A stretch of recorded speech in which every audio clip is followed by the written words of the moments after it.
Welcome back to the channel. It's always a joy to have you here.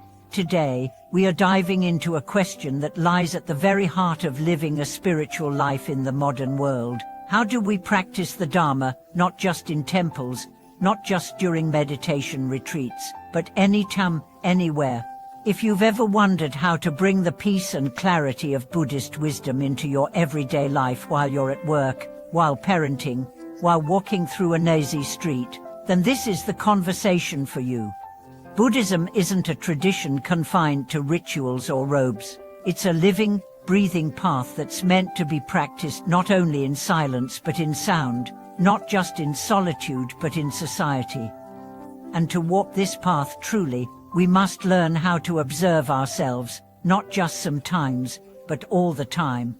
The first thing we need to understand is this: practice begins with observation.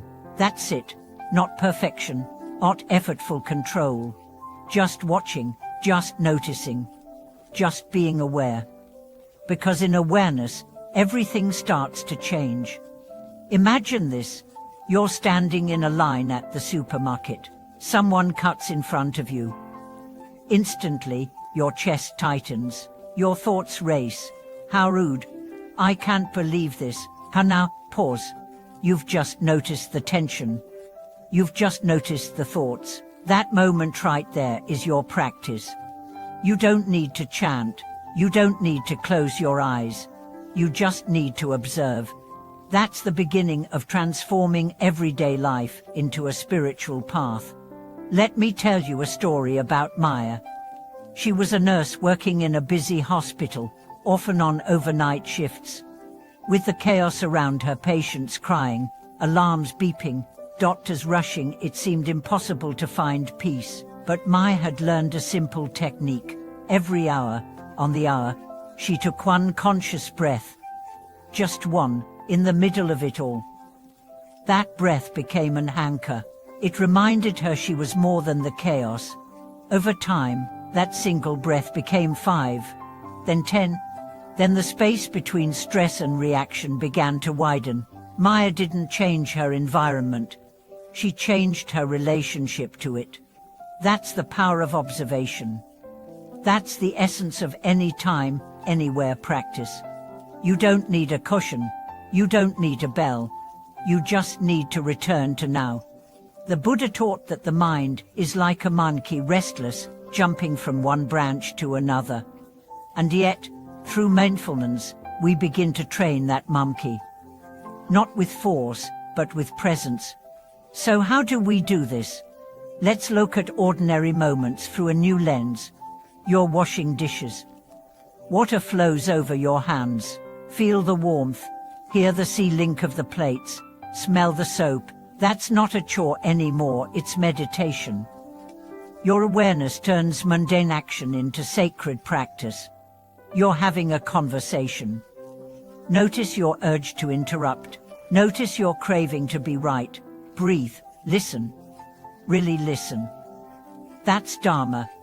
You're driving. Someone cuts you off. Anger rises. Watch it. Feel it rise and fall. Don't judge. Just observe. That's the teaching of impermanence, right in traffic. And when pain comes, and it will notice the story you tell yourself. Why me? This always happens. Instead, turn your gaze inward. What sensations are in the body? Where is the tightness? Can you sit with it, without running away? This is where practice deepens, not in escaping difficulty, but in meeting it with presence. The key to practicing anywhere is not to wait for the perfect moment. It's to realize that every moment is perfect for practice. Every emotion, every sound, every breath, these are your teachers. There's a beautiful line from a Zen master: before enlightenment, chop wood, carry water. After enlightenment, chop wood, carry water. In other words, the actions don't change. The awareness does. So, what gets in the way? The biggest obstacle is forgetfulness. We get swept up in life. We get pulled by distraction. That's okay. The practice is simply to return, again and again. No shame, oh failure. Just return. The moment you remember, you're already practicing. Let me share another story about Elias, a Sai school teacher. His days were hectic. Teenagers with drama, deadlines, knives. Meditation seemed like a faraway dream. But Elias began to bring awareness to his classroom. Every time a student triggered frustration, he noticed his breath. Every time he wanted to lash out, he paused. He didn't always succeed, but gradually, he found space. His students noticed. You're different, they said, Elias didn't preach Buddhism. He lived it. That's how practice spreads, not through words, but presence. One of the most powerful teachings of the Dharma is that everything is workable. There is no moment unworthy of practice, no emotion too dark, no circumstance too ordinary. It's all path, it's all sacred ground. But we must be intentional, not rigid, but sincere. Create reminders. A note on your desk, breathe, an alarm on your phone, return to presence. Use rituals. Light a candle before you work, bow before entering a room, not for religion, but as a gesture of mindfulness.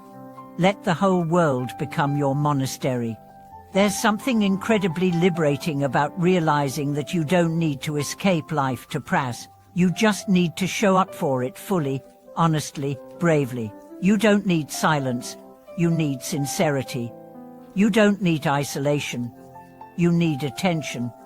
Every time you choose awareness over autopilot, you are breaking a chain of suffering. Every time you respond instead of react, you are changing your karma. Every time you see your thoughts as thoughts, not as truths, you reclaim your freedom. And slowly, this becomes who you are. Not a person who practices sometimes, but a person who lives in practice. Of course, there will be days you forget, days you lose your temper. That's okay. The point is not to be perfect. The point is to remember, to return, to begin again. Every moment is a new beginning. Even now, right now, feel your breath, feel your body. You are here. You are awake. This is it. The practice isn't about doing more. It's about being more aware of what you're already doing. It's about seeing the sacred in the simple. It's about coming home to yourself again and again. So as you go into your day, don't wait for the next retreat. Let this moment be your retreat. Let your life be your temple. Let your heart be your altar. And let awareness be your offering. Thank you so much for watching today's video. If you found this message helpful, or if you've discovered ways to bring your practice into everyday life, I'd love to hear about them in the comments. Don't forget to like, subscribe, and ring the bell for more insights like this. Until next time, may you walk with presence, may you breathe with intention, and may your life be a constant unfolding of wisdom.